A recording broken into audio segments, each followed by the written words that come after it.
accomplish one goal exactly in this lecture. The goal is the finiteness theorem.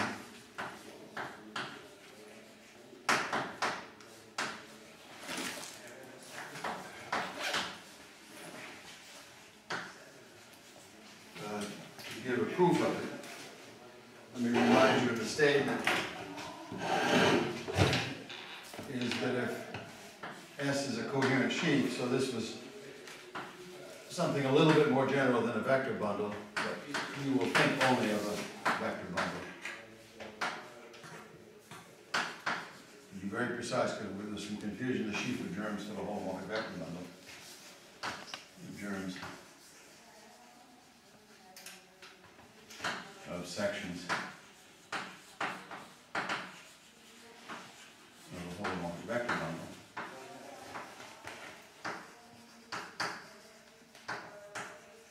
So that's the main example, and the only thing I'm going to prove. Then all of the cohomologies are vanished. So, and this coherent sheaf X is compact. So let me decide where we are, of course, complex space.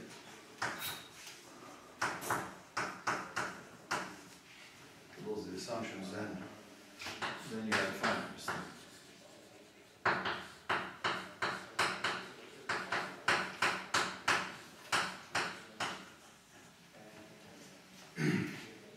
So that's a good theory. And furthermore, I won't prove this, it's easy to prove, I talked about it this morning. You can check that this thing is in fact 0 for Q big enough.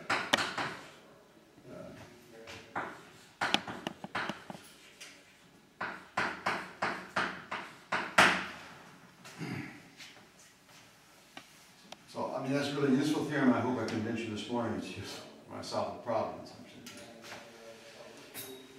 a very educational proof, so let me give the background for the proof.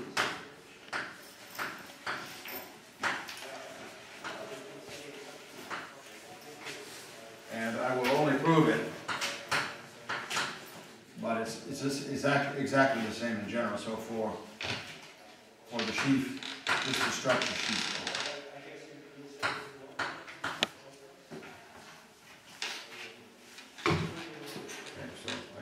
Finiteness theorem for that sheet, and it's immediate for any vector bundle and not very far for any cohomology. So the background we need is the Frechet topology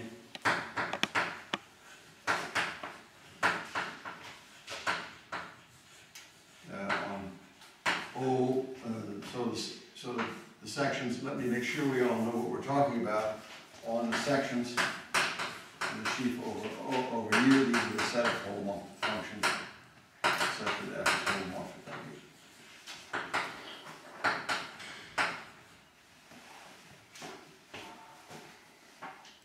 Okay, so let me remind you of the semi-norms.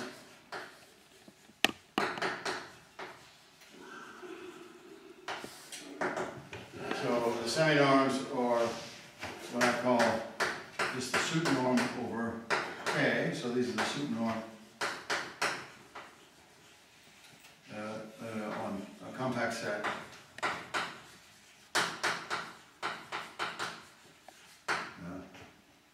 K.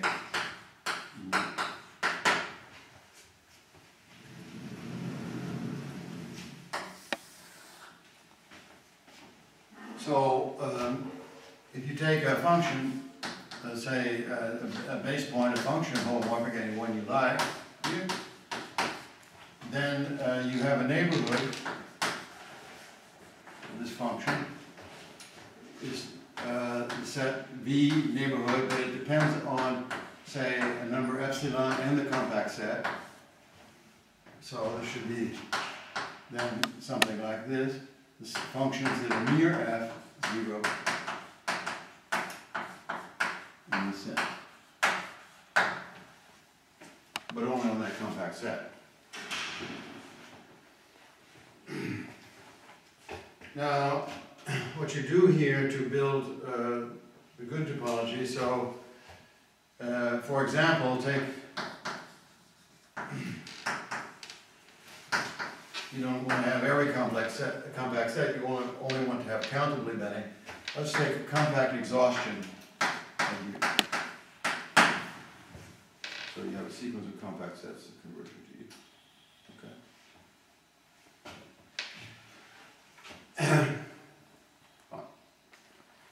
That's what I will do, and then you can define, as you probably know, a metric. Well, you're going to make a mistake here.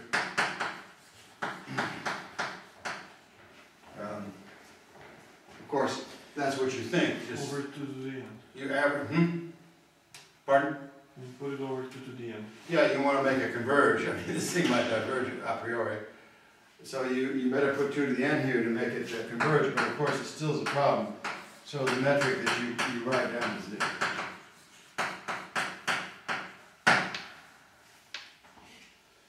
And then this is a metric on this space. It is a complete metric, satisfies all the rules. And this is a Fredholm metric on this Fredholm topology. So if you have a semi-norm linear space, linear topological space defined this way, this is a Fredholm space, and this is the one way of writing an associated metric on this space. Yeah. I saw this in 2 different ways. So I saw it this type, I saw it in the literature, this metric, and I saw also another metric which is considering the max between f minus g subnorm in Kn and 1. So it's except Oh, instead of this quotient, yeah. I'm sure that's okay. That's okay. You just have to make it bounded so that you do something to make it converge. Yeah, because you need them all. Yeah, and it's obvious our spaces are pair compact and so on. It's obvious that we only need countably many, so that's fundamental. So that's it's a complete thing, and that's the Fredholm topology on all of you. Okay. Now, there's somebody's theorem that is fundamental. It's called,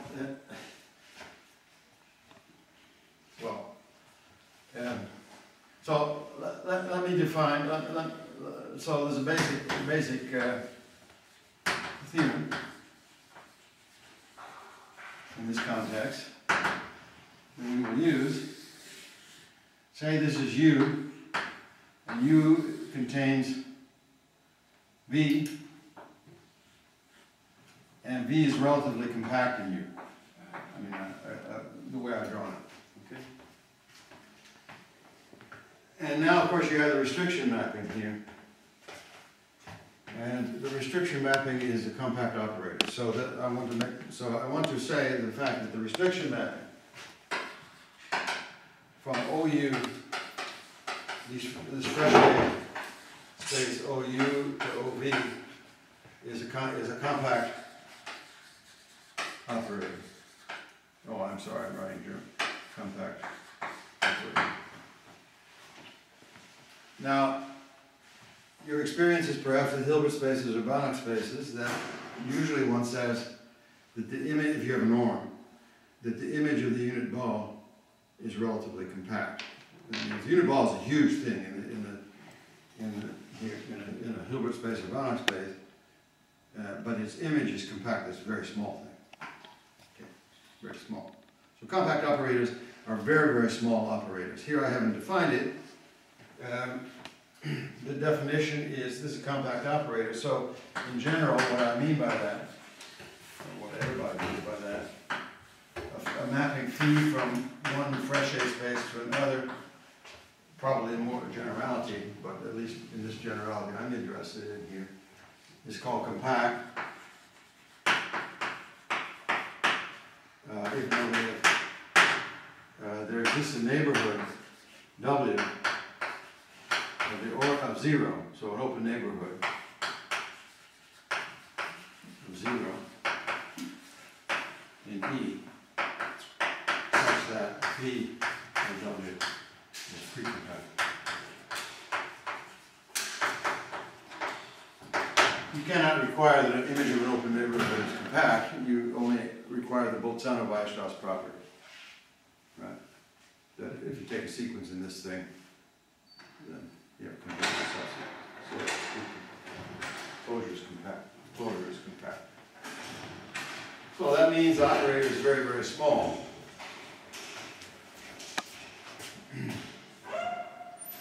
And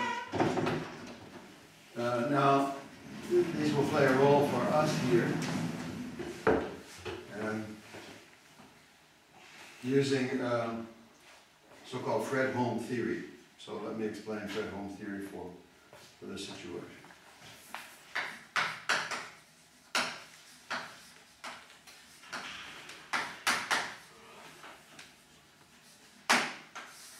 By the way, I didn't prove this here. I guess I was too fast. Let me just remind you of the proof. Right. So you restrict functions, and of course they're defined globally on this full thing. Right. So they're defined globally on a compact set that contains that. So now you apply you have a sequence Fn. So of course it's on a compact set. So there's a subsequence that converge to continuous function on the compact set. Right. Suit norm topology on a compact set is right satisfies that property, and it's compact. Right. So right. So maybe this is called Montel's theorem or something like this. I never know what all these theorems are. Okay. So anything. You don't need very much at all to prove the compact. What is Fredholm theory? Fredholm theory is this. You have a surjective mapping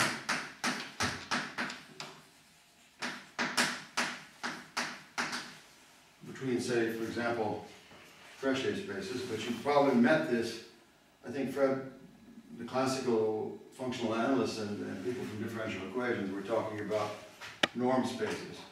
So you might have a Banach space here, or even a Hilbert space. What's the matter, Caitlin? Something wrong? No, I mean, the proof that we gave was for the sheaf of holomorphic vector bundles, right? Yeah. Okay, and in general, here is... In general, of course, this is... So coherence probably is important. Very important. It's because you have a resolution with the sheaf O. Here, taking a power, I mean, here we will only need this in some local situation anyway. Right. So O to a power is good enough, and for O to a power, you just need O. Right. So for vector bundles, I'm finished if I can do it for O. Exactly. But in general, for a coherent sheaf, you have the resolution with these powers of O, and then you just prove it. Okay. So it's really not very far. It's really just O. Okay. Okay. So, recall, let me make a stupid remark. It means that every equation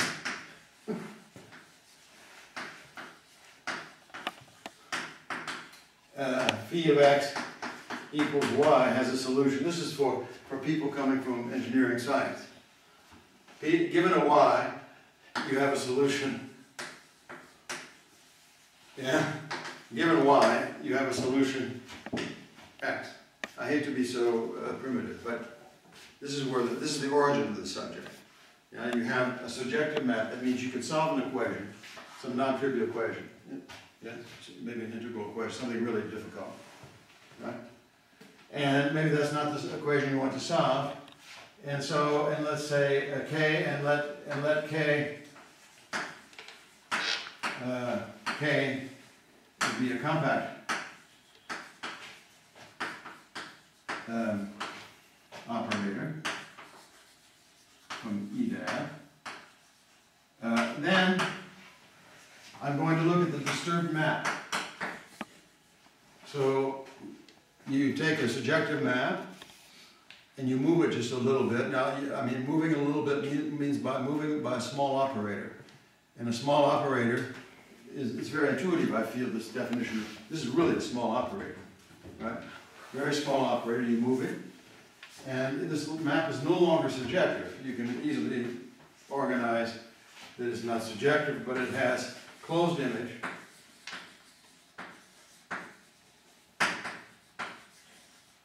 This is the theorem of finite coordinates.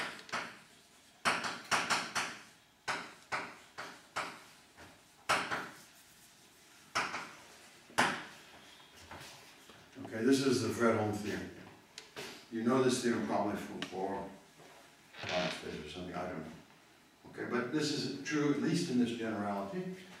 And this was proved by Laurent Schwartz.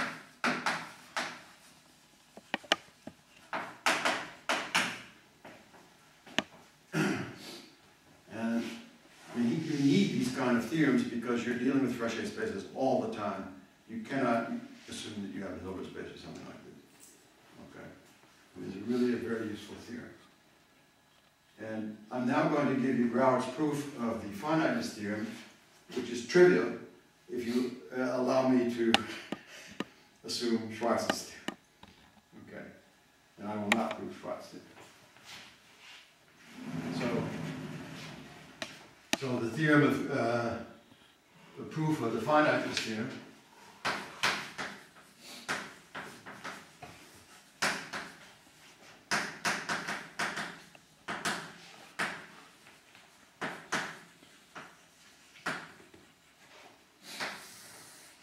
Using the Fredholm theorem.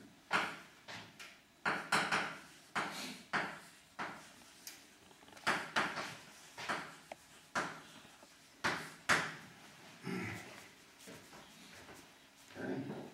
This is really, really beautiful. Therefore, I give it. Okay. So there's some notation that I have not yet introduced.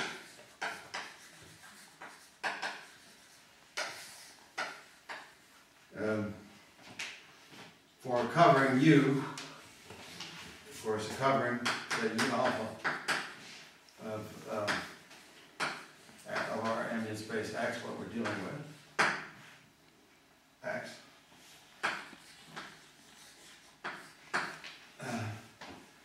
Then Z, this is this is German, comes from, I think, the German word for Zukunft, starts with Z. U S is the kernel of this map.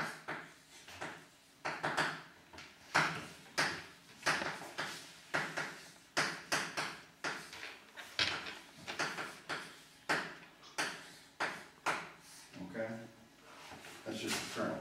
So just recall that what the cohomology is that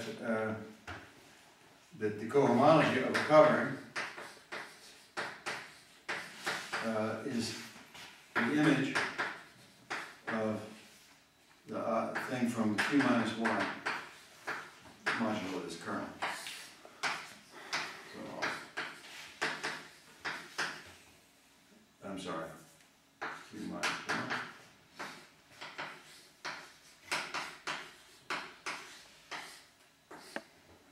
This kernel. Isn't it the other one? Isn't it the other one? Yes.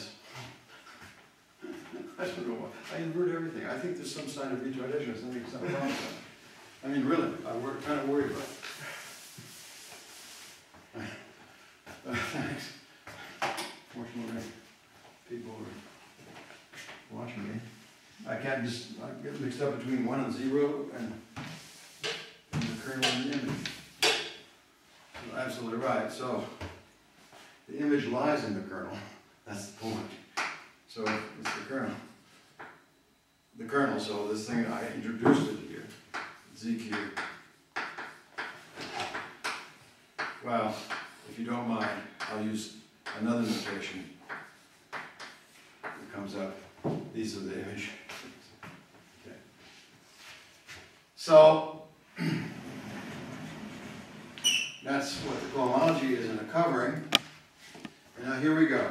Okay. So take a covering U and a refinement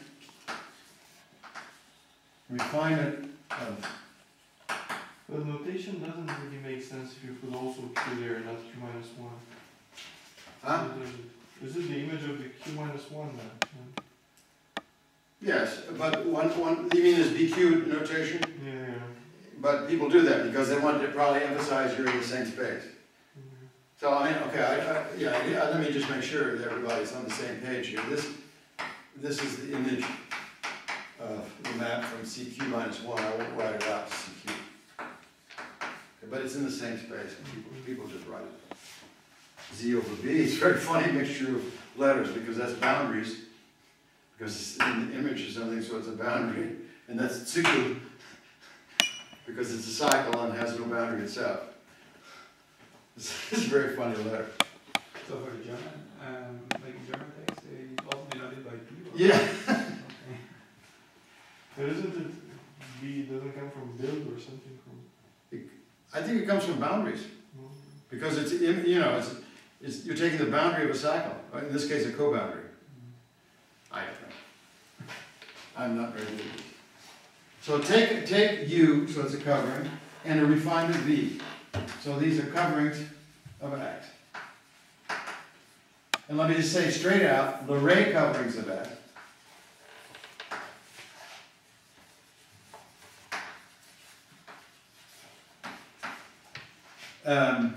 with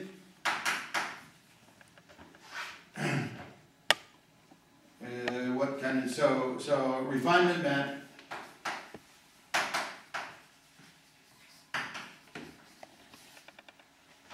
tau, and so that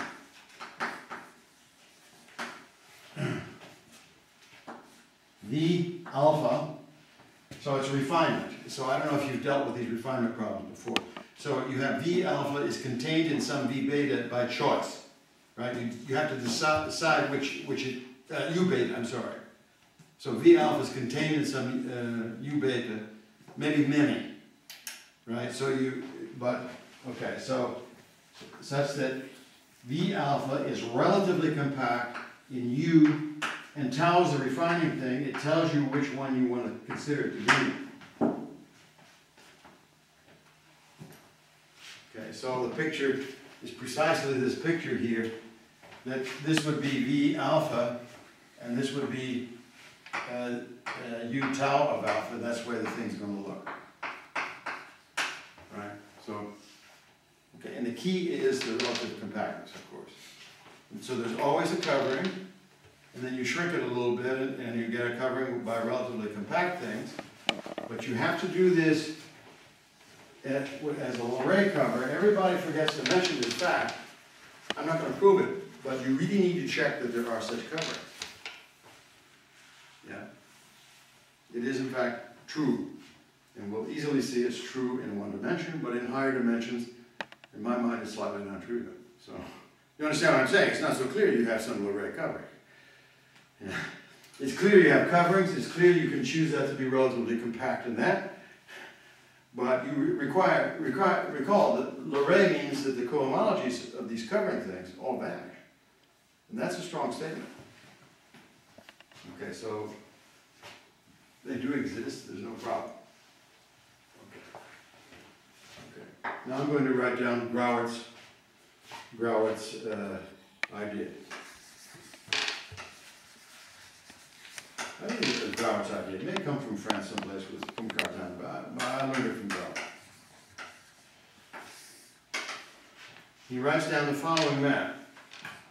Z, Q,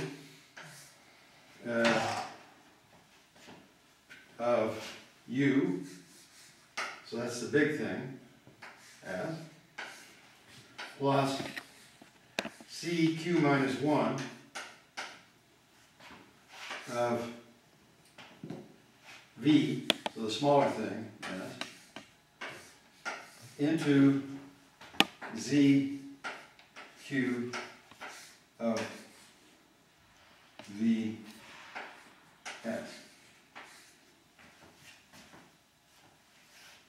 Okay. And this mapping sends something here, I think, I'm hooked to a notation that I learned, something here xi and something here omega, says what I do is I'm going to restrict this. I'm going to call this, and the associated refinement mapping, I'm also going to call tau. I'm going to restrict something here by the refinement mapping. Let me call it R. Just the restriction. You have the restriction mapping plus the boundary mapping.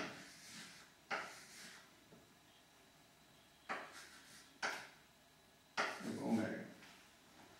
Okay?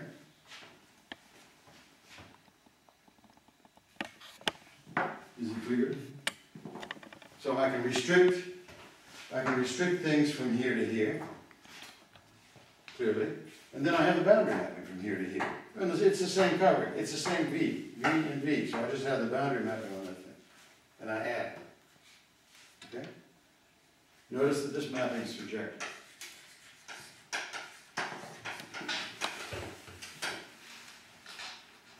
The reason it's surjective is that this modulo that is the cohomology, and the cohomology of U is the same. So you add on the image of the cohomology, so the assumption is that this cohomology is the same. So what I want to, yes. So what, yes, so the assumption is,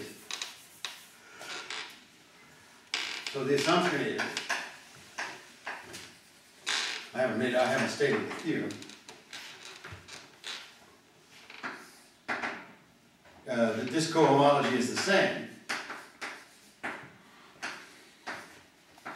by restriction is the same. Now why is that? That's really no assumption here. You understand why that's no assumption? Because U and V are Leray covers.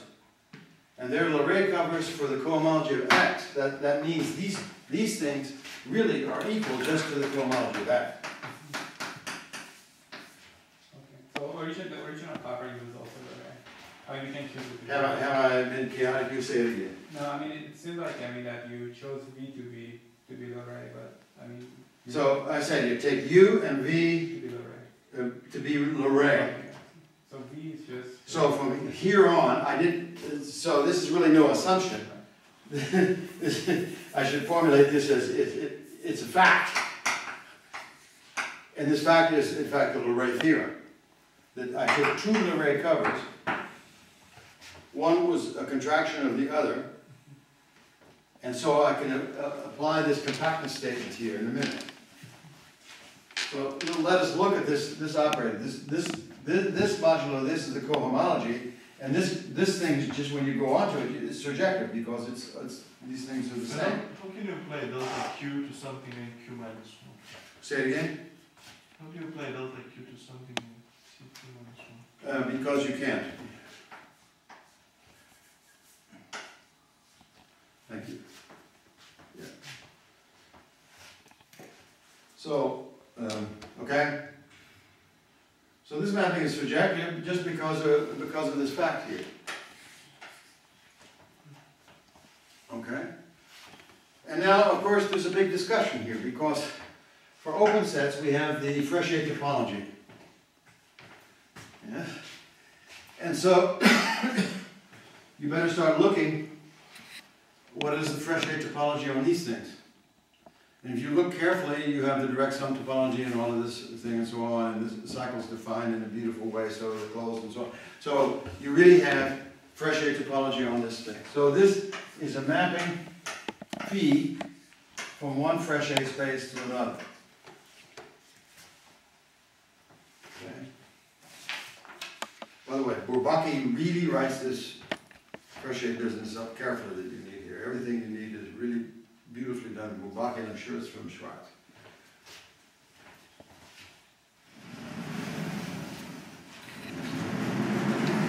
Okay. So this mapping's phi is a surjective mapping of Frechet spaces. Alright? This mapping is surjective. And therefore, I'm going to write the boundary mapping. You're going to absolutely hate me for this. Mine is equal to phi, the the surjective map minus the restriction map. Let me just speak. This is a surjective map. The restriction mapping is compact. Okay. The statement of Schwarz's theorem has closed image, finite codimensional image.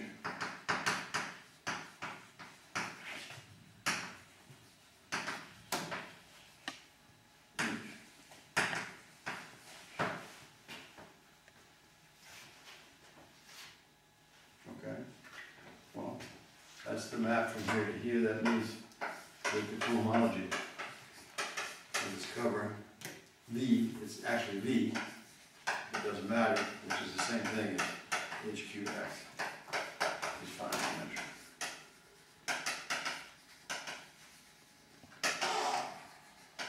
So, I mean, this is trivial. What my contribution, or Braut's contribution here is his idea is to use the Schwarz theorem is great.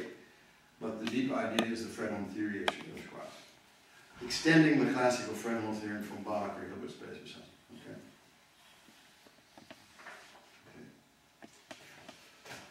Well, that's it.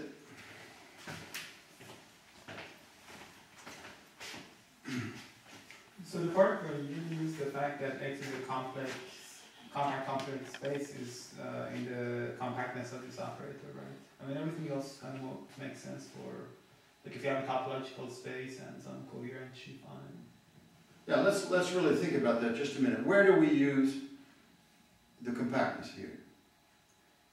Does this have something to do with Leray covering? We always have a Leray covering, You don't have compact. but you know, I think where we used it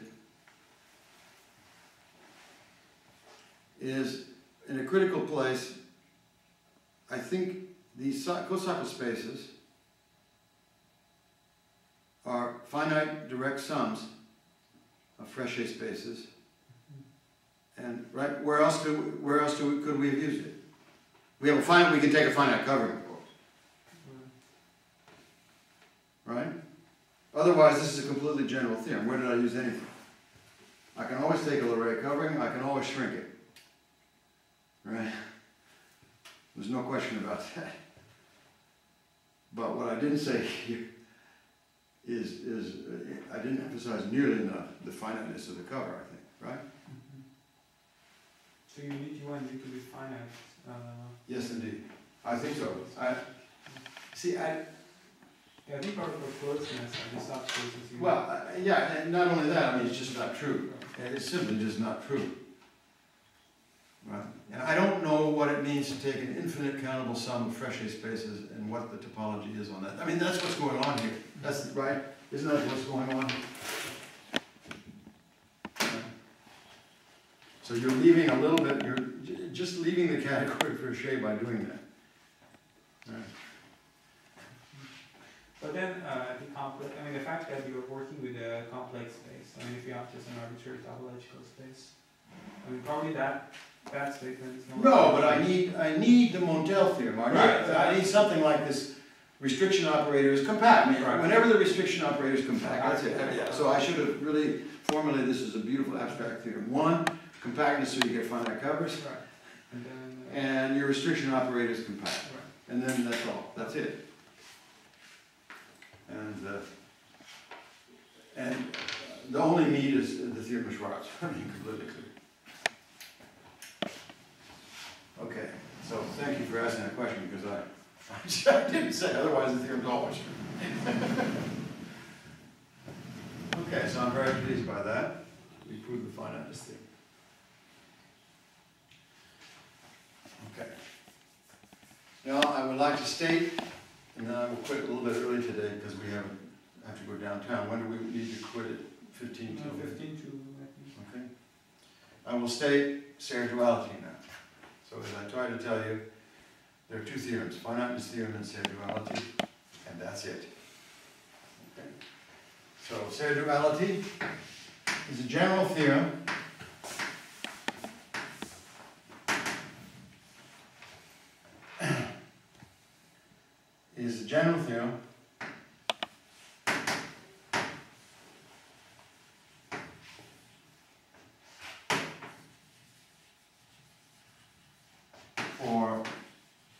vector bundles.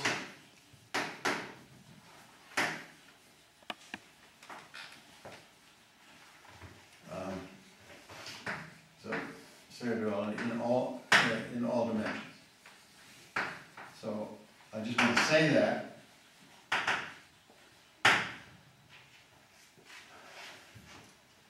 And here I will state it here.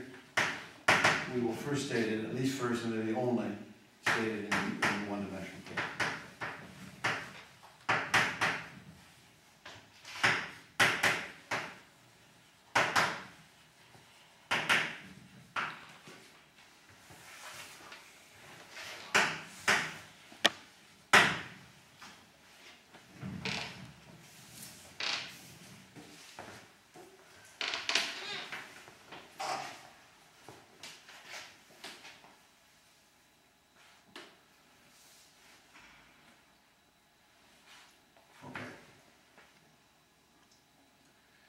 So I'm going to state this and probably for line bundles, but it's the same. So,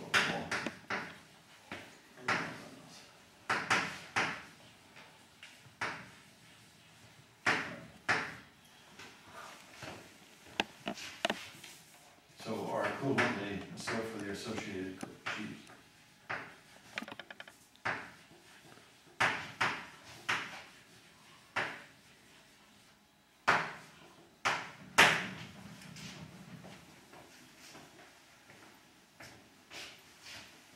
Now let me try to motivate this.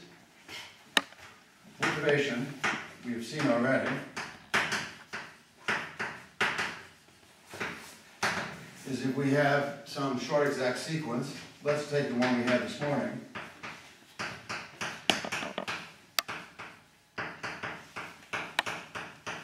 As a good example.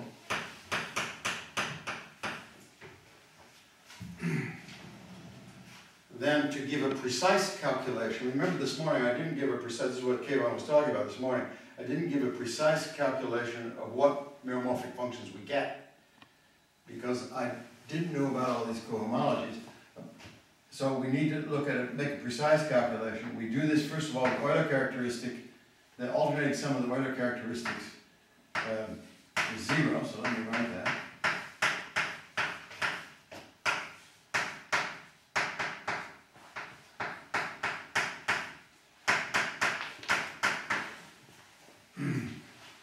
Characteristic here is 1.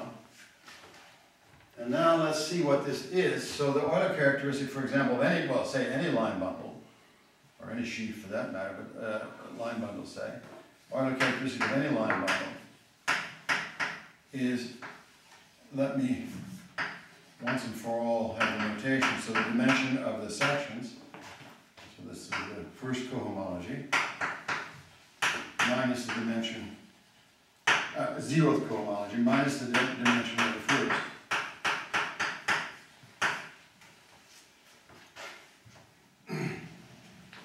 And we shorthand this business by just writing H0 of L minus H1 of L. Okay. So the moral of the whole thing is that you want to understand sections, and to use this short exact sequence in cohomology, you have to understand cohomology. Right? You have to somehow understand cohomology, you can't avoid it. This was completely well known to Riemann. And I think Riemann proved Serre duality in complete detail, except he used a bit of physics to claim that you can solve the Dirichlet problem. So the Dirichlet problem arises here when you try to find harmonic representatives of cohomology classes. I don't want to go into it right this minute, but let me just try to at least write the duality. So the statement of the duality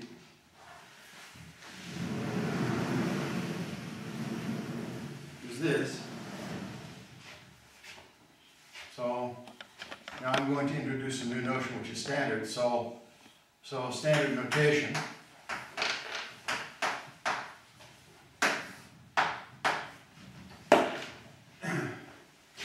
K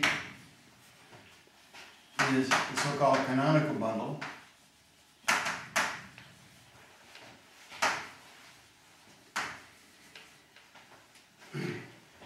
And this is, in this case, the holomorphic tangent bundle of X. So that means dz and no dz bar. And it means locally that an element is in this thing if it's a holomorphic function times dz. So forth. And what did I say? Tangent bundle. This is cotangent bundle. So cotangent bundle.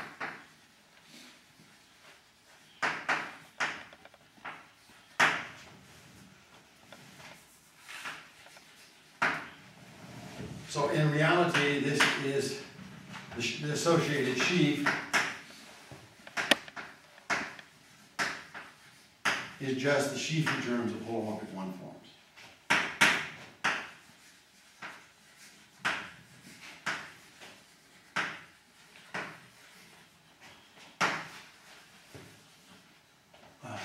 One form. And quite often you will write this as omega. Okay.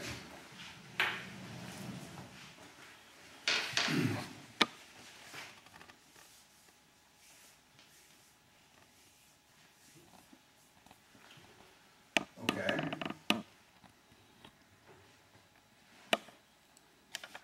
And now I want to understand what is this H0 X L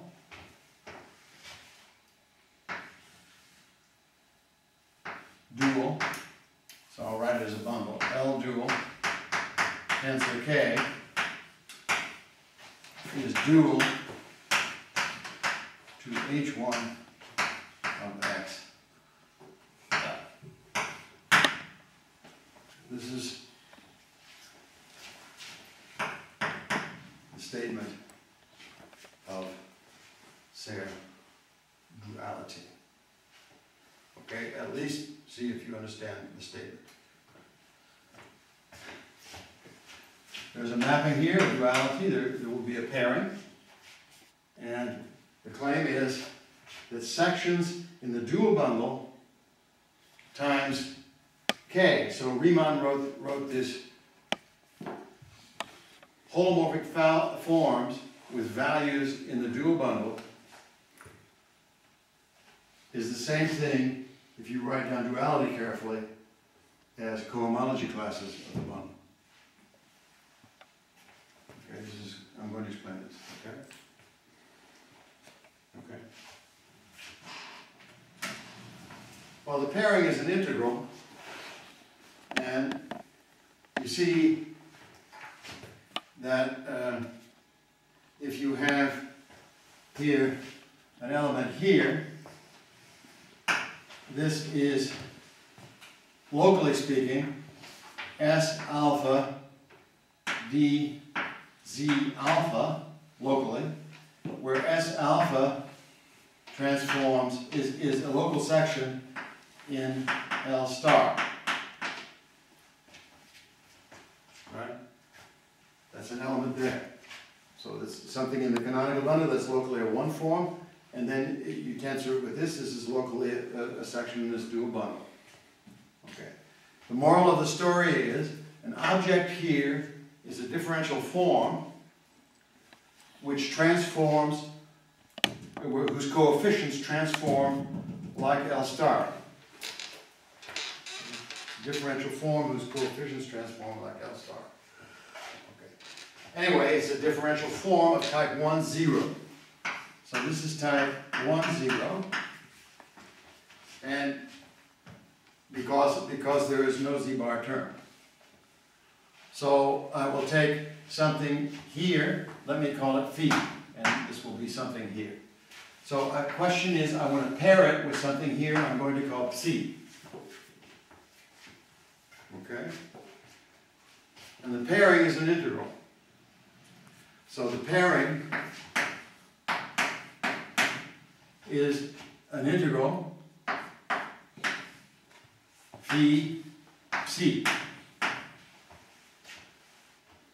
Every pairing in the subject is really an independent integral. So this is an integral over x. This is a 1-0 form.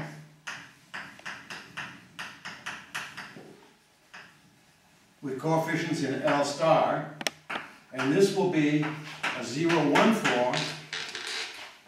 So I'll write down here, this is with coefficients in L star. And this thing here will be a 0-1 form, so with coefficients in L.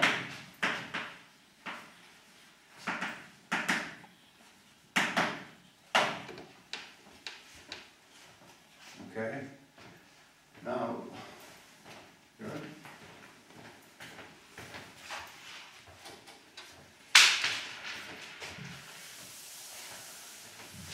So I have to explain that, and I will discuss it in complete detail tomorrow morning, but I just want you to get used to the duality statement.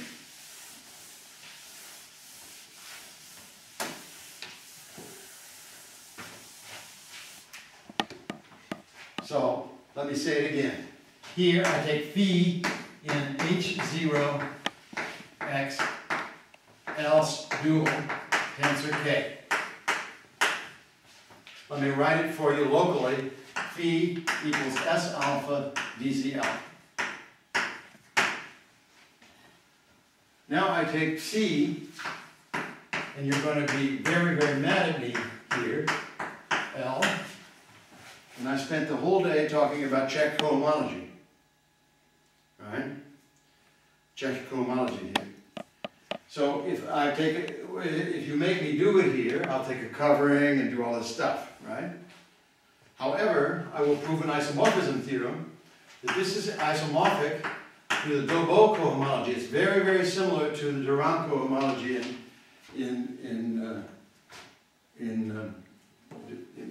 usual topology, to the Dobot cohomology with L.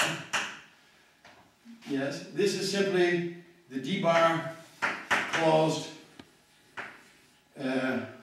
one forms with values in L.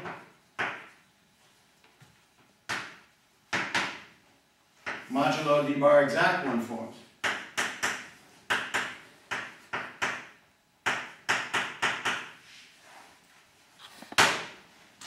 So this is called the Dobot-Grothendieck lemma. It's easy to prove. I will prove it the next time. That you can represent this Czech cohomology with differential forms. Now I wrote this here as an element, so really I should it's closed forms modulo exact forms. So I will take a representative of it, and then this pairing is okay. So this thing looks like, let me say locally, it looks like T alpha dz alpha bar.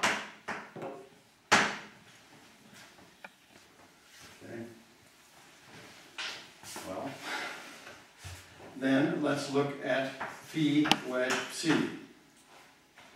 Phi wedge psi in local coordinates is S alpha times T alpha times whatever comes first, dz alpha wedge dz alpha bar. Right? Look what happens here. This thing is coefficients in the dual bundle, and this thing is coefficients in the bundle. So this thing transforms one way, and this thing transforms just the opposite way. So there's no transformation rule here. This is gone. This is a two-form on the manifold. Okay, so what I wrote here is okay. The pairing, if you take an element of this thing, hit it with an element here, but realize there's a differential form by the Dobot isomorphism, which you should. Okay, get a differential form. This pairing is a good pairing.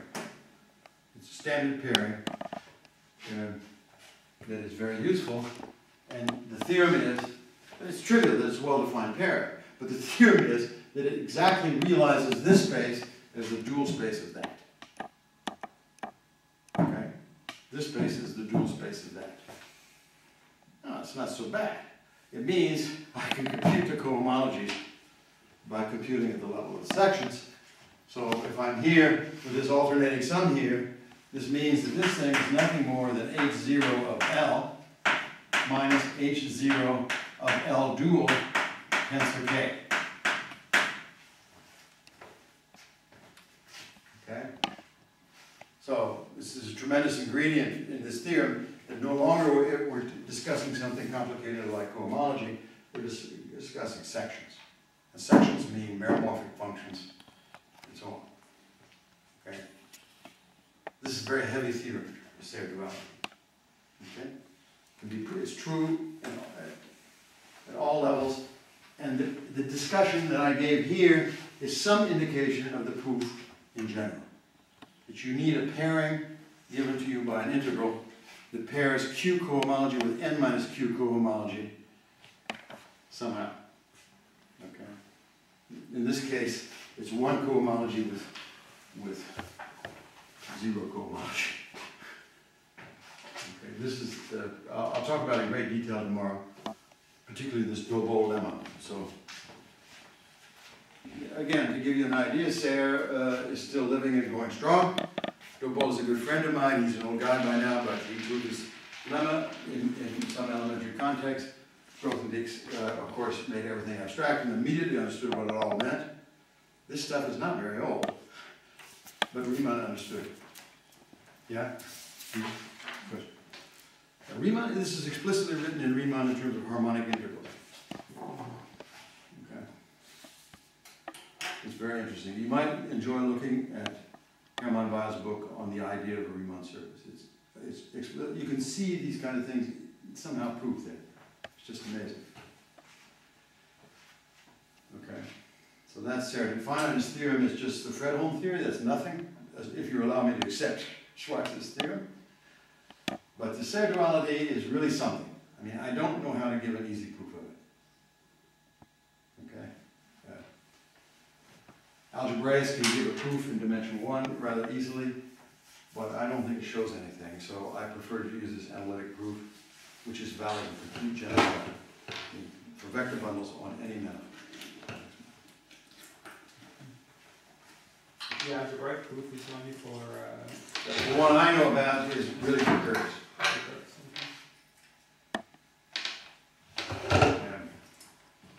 I'm sure that it's just some general machine. It's one of these hom-ext machines. I mean, I don't know if you people like this thing. I don't know if you have some algebraic tendencies or not. You might want to look. There is an algebraic version of this thing.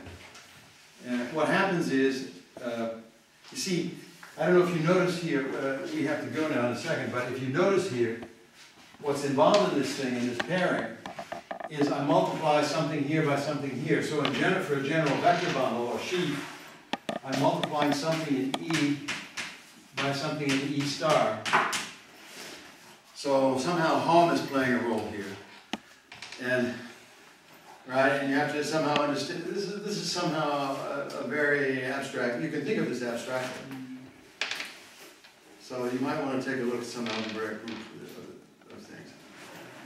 I know the algebraic proof in dimension 1. Is it in Hartshorn or? It could be in Hartshorn. I just never looked at it.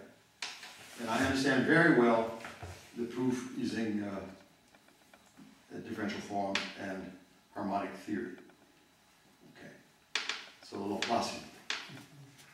We need to use the Laplacian. Somehow, here you don't see the Laplacian, but in higher dimensions, we really need something like that. Okay. See you tomorrow. Thank you for your patience in this.